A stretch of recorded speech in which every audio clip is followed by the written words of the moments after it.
There you are. Hello. Hello, Austin. Hello. How's it going? Good. Good. How you doing? Excellent. Okay. Okay. Let me just get us set up here a little bit. All right. Let me get this set up right here. Yeah, no, we'll do it. We got it. We'll get it. There we go. That's I good. feel like every hour, every guest, there's like a little hiccup that's a little bit different than the last time. But it all seems to be like our first guest. Like I don't know if you saw this morning. Like Kim, I fucked up. Like I fucked it up real good. Like she called in early, and like she couldn't figure out how to leave the meeting. Like, and I needed to get her off the live stream, so I removed her. Oh And, no. well, but like I thought removing her just meant like, oh, she's not in the group. But then like she could click the link again and easily just come back. But that's not what happened. Yeah, Oh, that's that's your. I got a great close up of your crotch. Oh, weird. Yeah, what happened there? There you go. There, everybody. That's for your enjoyment. Yeah, I'm trying to set this thing up right. Hold on. How do I go back to the way I had it? Switch camera. This is quite fun. Maybe I swipe it. Down. Oh, that's weird. Hold on. Let me see if I can fix this. I'll go this way.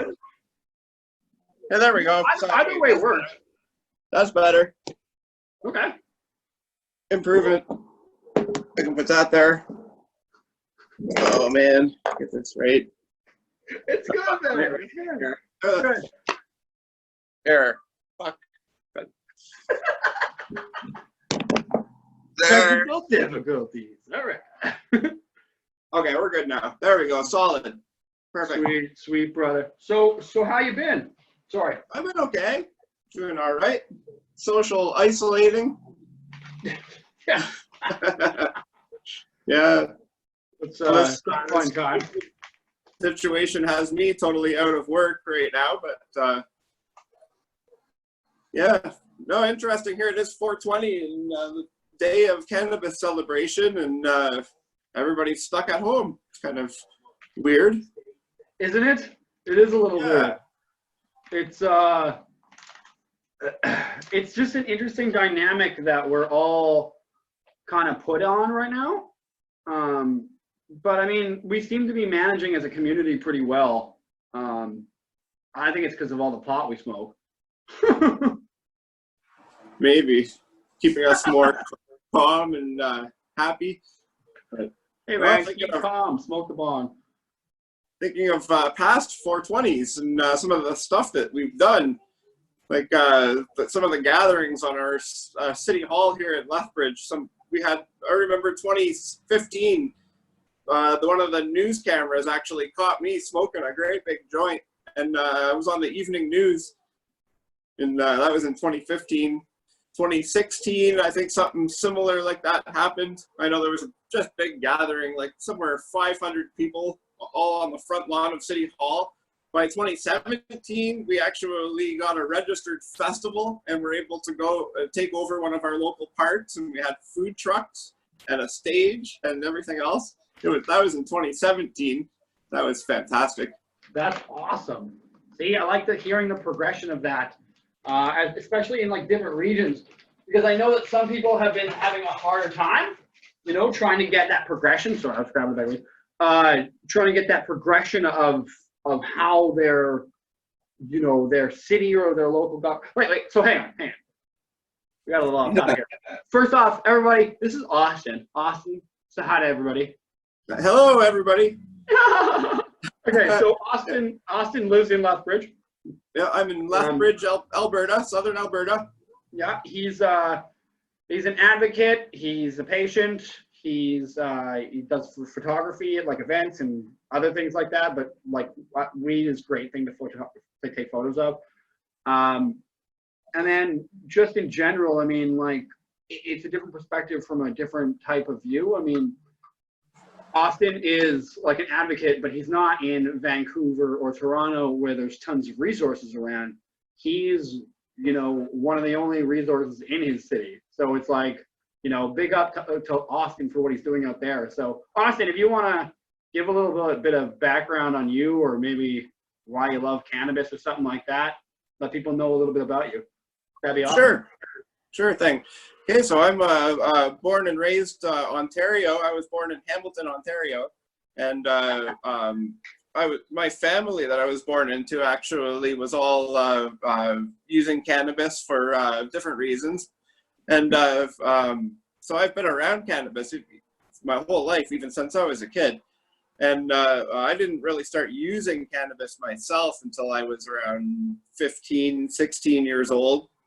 And just learned how useful it actually is, found out that I enjoyed it. And so I've been growing cannabis pretty well, using cannabis ever since I was old enough to understand what it even was.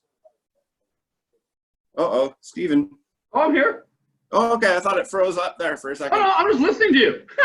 All right. Okay. I gotta be more animated. So, yeah,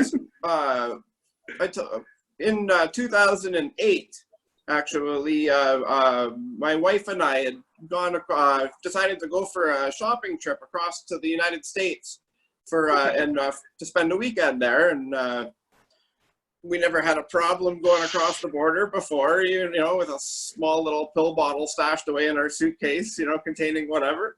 Yeah. Well, at this particular time, we were not so lucky, as we were flagged as one of the people to do a thorough search, and they took everything apart in our car, and they found our little stash of weed. And needless to say, that was an unhappy situation. And we were sent back to Canada, and I ended up charged? Informally, I was charged. I ended up having to settle up with the judge over the telephone. Really? So that was to avoid having actually being extradited to the United States for criminal charges. Okay. So I had, every time I hear the word extradited, I'm like, oh my God. that was in 2008.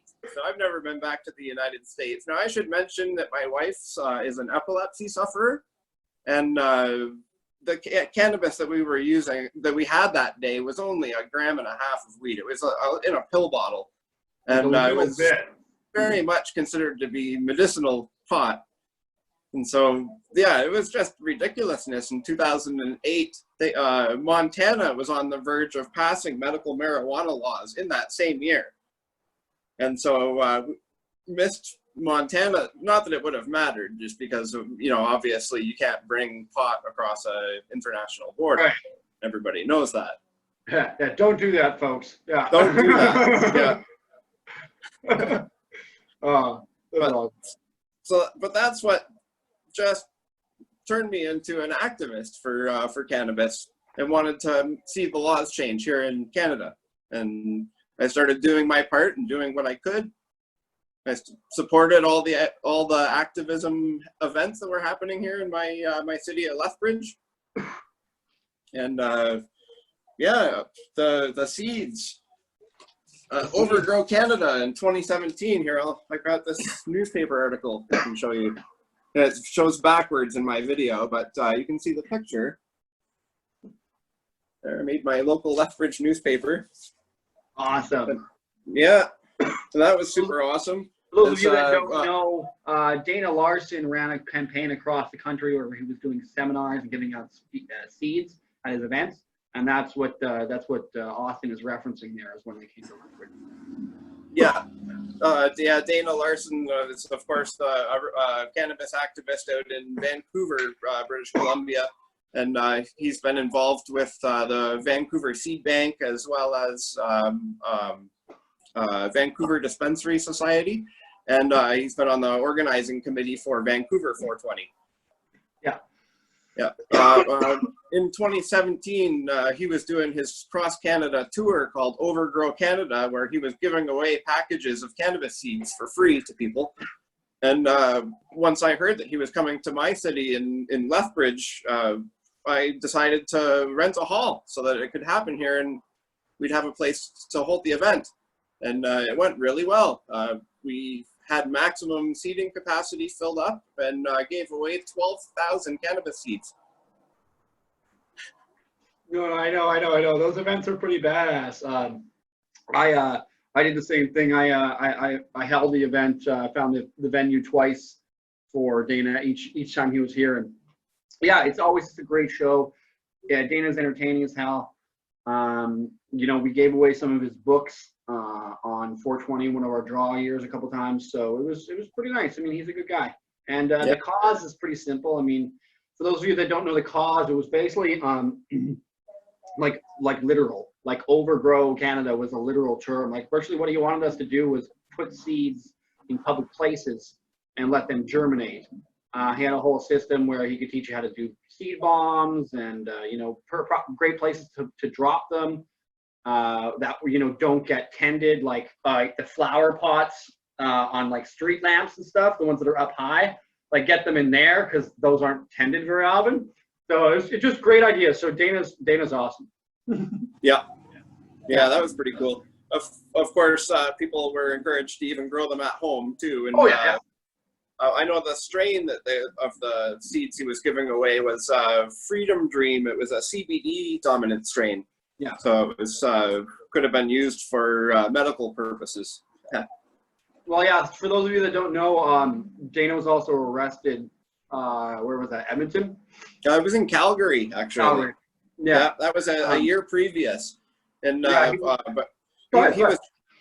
was charged for that. They actually tried to charge him for criminal possession of 6 cannabis seeds, and needless to say that the charges didn't stick in court, and it was thrown out of court, and so he was never actually charged. And that's where he was able to still go ahead with the 2017 Overgrow Canada tour. You know, yeah. It's really like, I mean, we can laugh at it now as kind of like an absurdity, but you know, like there was this point when we were, you know, still. I mean, people talk about now. They're like, "Oh, cannabis legalization sucks. You're gonna go to jail for weed." It's like, probably not, but a couple years ago, people still were.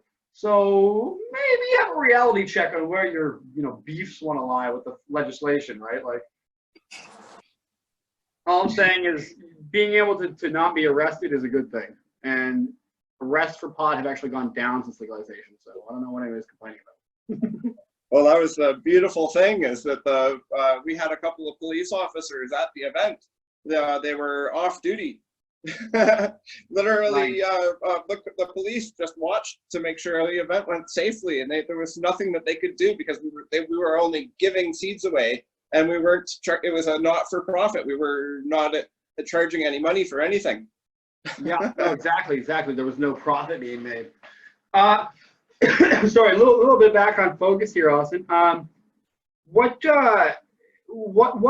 been the industry like out there in Alberta since legalization, and how have you found your place in it?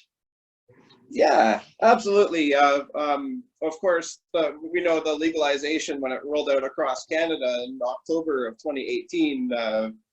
People were mixed about it. I mean, but it was what it was. It's everybody was fighting to legalize cannabis, and it happened. I mean, it might have been different than what people had envisioned was going to happen, but of course, once I knew that the legalization was, I was one of the people that fought for years and years to make it happen, and so I wanted to be part of it.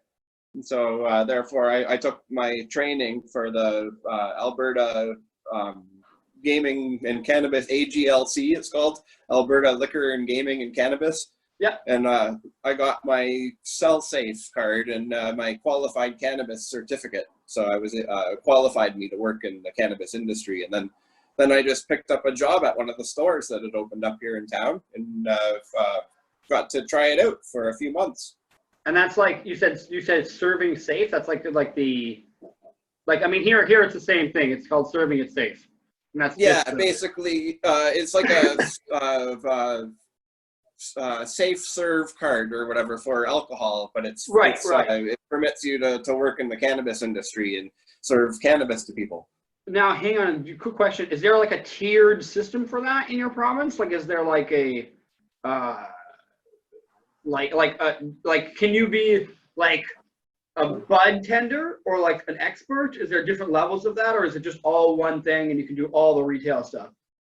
Yeah, it was all one thing, just for workers in the cannabis industry, and then Right. of course to actually own a store, then you had to go through a different process, of course, to through Right. the. No, yeah, to actually be able to like do the licensing and the retail. I get that totally. Now here's a question for you.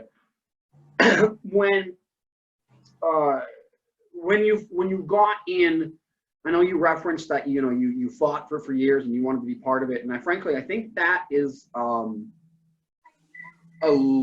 pretty large consensus like thought regarding people's approach towards how legalization happened. They want to be involved in it somehow because they fought for it. I think that the people who really are the contrarians to the idea that it works. And I don't mean like the people who point out the flaws but still recognize the wins. I mean the people who are just like, no, legalization fucking sucks. I think those people don't understand maybe like the work that went in. Like I know that there's people who dedicated their lives to this and have that opinion, but I just don't.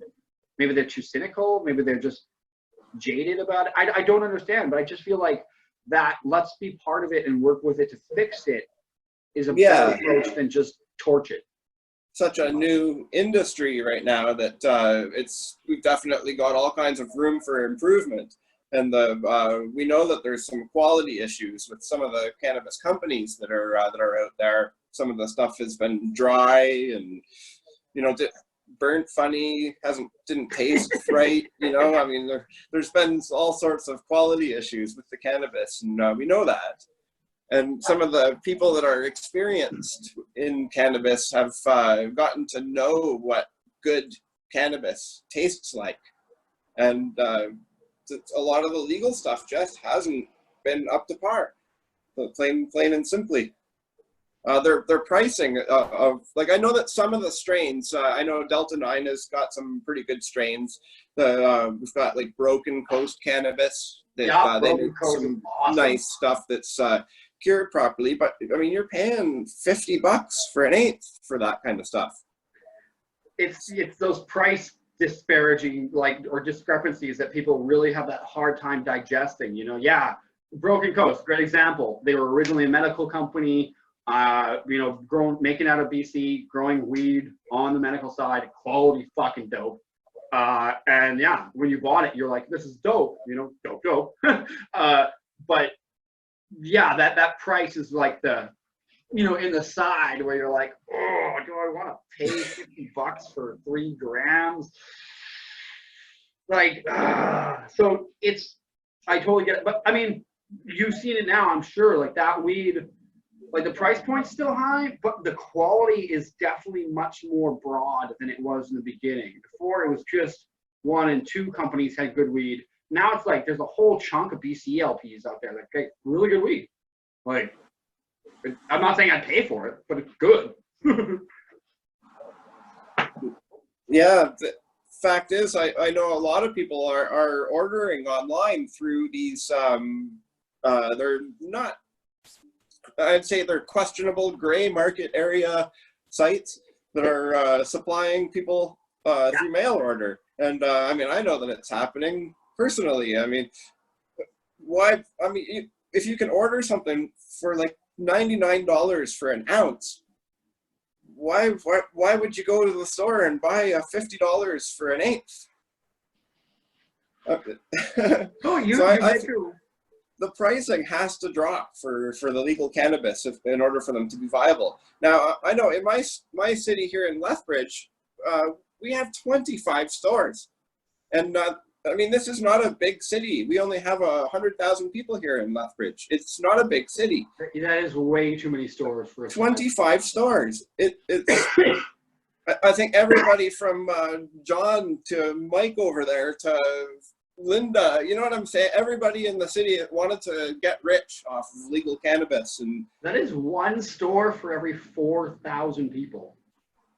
Correct. And I mean, if you look at the statistics of how many people in this city are actually use cannabis, just the numbers aren't there. my little Rolodex, old school calculator, like ching, adding machine is like, yeah, it's not making sense.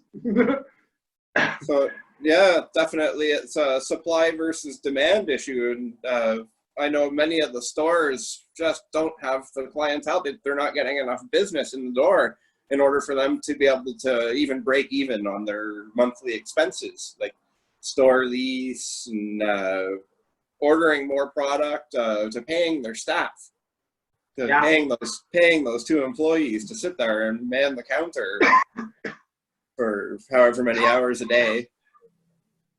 Yeah, I mean, I know it's difficult. One of the stores that I actually got to try and manage back in late fall last year, Yeah. that store, when they first opened up, they struggled to get people in the door. I mean, there was some days that we went 12 hours what rolled by it, and we had only 2 customers come in the door, and one of them bought a joint, and the other one didn't buy anything. It was like, oh my God. And what do you do? They're forbidden from advertising, and so there was all sorts of legalities, even about putting signage up outside of any sort. And so, other than we tried social media for advertising, and you could only go so far with that too, because it was violating the guidelines of advertising. Yeah, no, I totally hear it, man. It's like, I could form this sentence at many different points for an initial rant, but the gist of it is that our piecemeal system across the provinces, because the federal system left it up to the provinces, is a shit show. And in a place like Alberta, you've got great, like I had Sasha Hawk on from Hempfest earlier, and it's a great place for like having events and more liberalism regarding the consumption and things like that. But at the same time, you've got 400 retail stores in a province of 2 million people. It's like, why? Why? Yeah. That's yeah. Meanwhile, Ontario, God's sakes, how many did they end up having open up in Ontario? It's like in a year. It was like 25 for the 14 million people in that province. Oh yeah, when they did the initial lottery, yeah. That was. How is that? I mean, it's.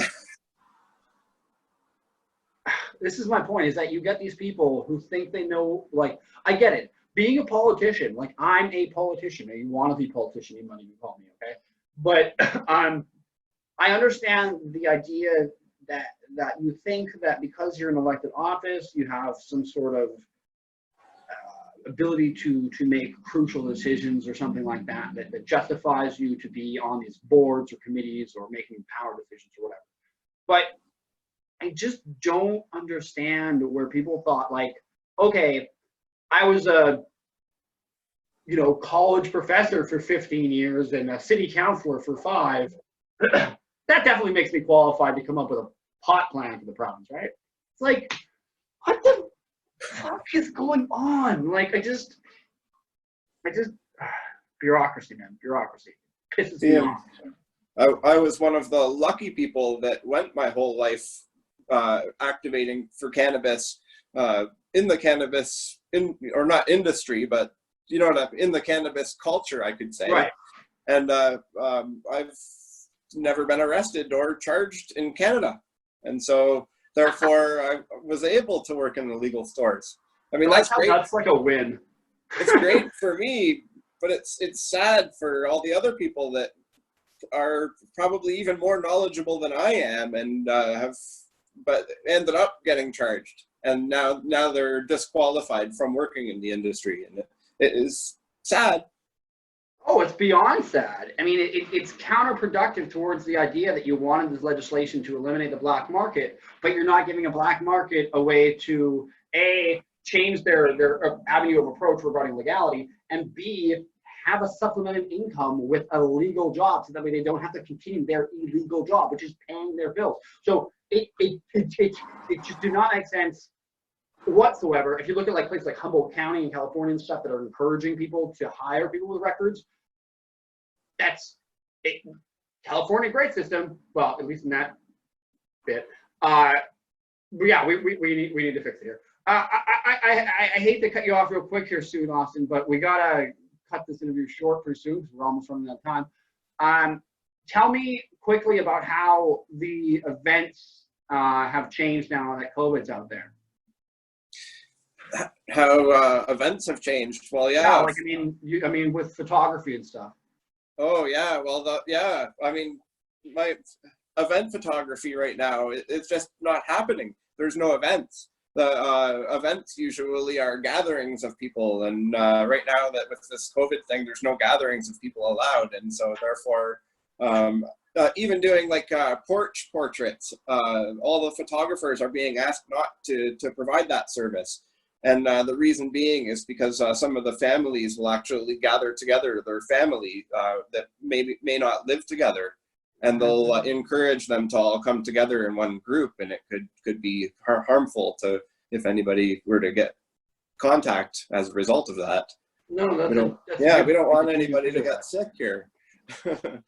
Yeah. So yeah, I'm limited. Basically, the only thing I can do now is just do my little nature photos, and I can go for a walk and bring my camera and maybe take a nice picture of the sunset or something like that. Nice. But that's about it. Last night, I actually got a photo of one of the local hotels here, the Sandman Hotel, that had put put hearts in, like they lit up certain rooms in order to make the shape of a heart on the outside of their building. Oh, that's cool. Yeah, really nice. I actually got a picture of that last night and put it on my page, and holy crap, it went crazy busy, viral. It was awesome. Wow, man, that's awesome. Good for you, Austin. Catch that stuff. Those community moments are always the best. Yeah, Sure, go ahead. Yeah, I'm just saying. I was going to head out to the balcony for a joint. Right on. How can people get a hold of you maybe in the future if they want to hire you for photography, or if they just want to follow you online for your advocacism? That's not a word. Activism. Yeah, absolutely. Absolutely. Well, of course, my photography, I do run a page called Austin's Photographic Arts on Facebook, and of course, I'm on Instagram as well, called Austin's Photographic Arts. Okay. And then as far as my cannabis and activism and stuff, if anybody just wants to follow me on my timeline, I post all sorts of things from cannabis to politics to who knows what. Who knows what? I like that intro. Okay, well, Austin, thanks for being part of this, man. I appreciate it. I really do. Yeah, no problem. Thank you for inviting me. No problem, man. I tried to invite people who I thought would be insightful towards the community and maybe have a different perspective on some things that maybe we don't all know about.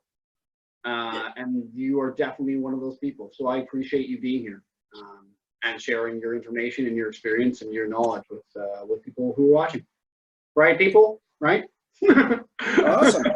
Well, it was my pleasure to come and join a few thoughts and stories and whatnot. Right awesome. On. Okay, brother. I look forward to talking to you soon, and hopefully, if Hempfest is still going on out there this year, not in Lethbridge, but out in Alberta, I plan on being there. So we'll have to hook up.